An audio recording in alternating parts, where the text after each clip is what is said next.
She looks up at the image of her own exultant face, proudly looking out to a glorious future, an as yet unknown future. Max will love it. She hasn't shown it to him yet.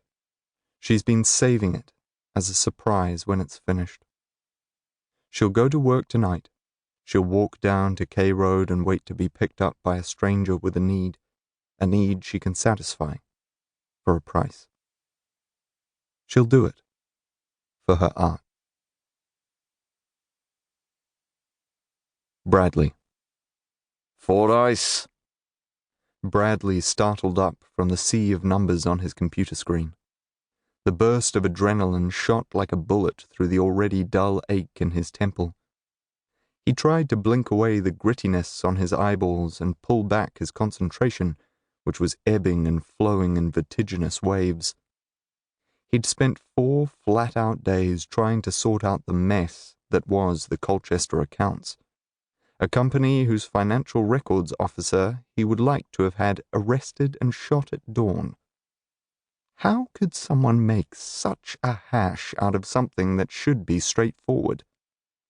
Their incompetence also impacted on his ability to complete the forecast and budget for next year, another part of the job that should have been finished last Friday. He'd been forced to come into the office over the weekend to play catch-ups on it. God knew he'd had enough grief about that from Ange. Her disapproval last night, like her tongue, had been venomous. "Don't you even care about your family?" Her parting words this morning, sanitized for the children but spat out, still rattled in his head. He could feel the cold sweat break out across his brow as he swung around on his chair to be confronted by the permanently scowled face of his boss, Crampton. "Why haven't you finished Colchester yet?"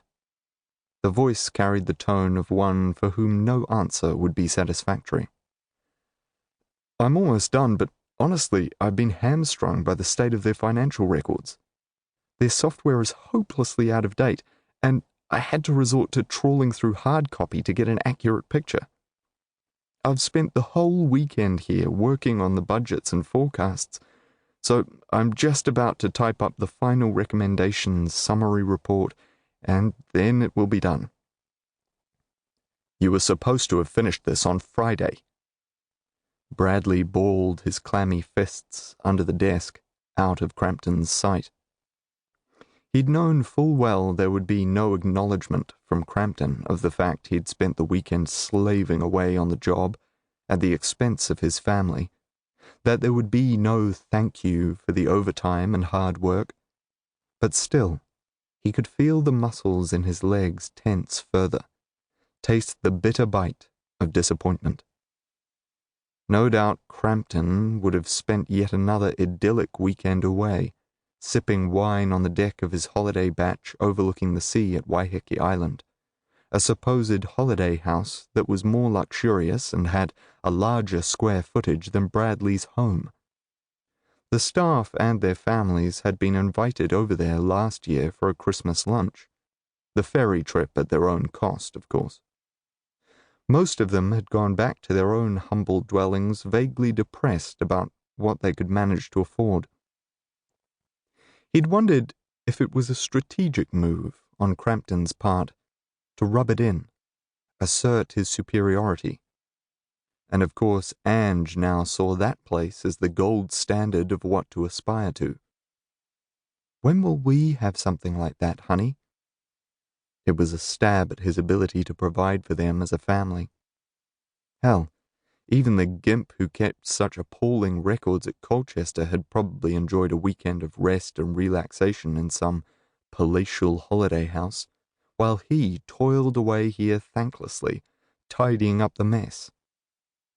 Bradley counted to 5 in his head before replying, a strategy he'd had to use frequently with the girls to prevent himself from exploding at them. His Monday was going badly enough without having a run-in with the boss.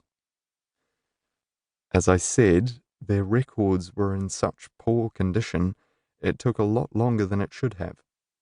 I will bill them for the extra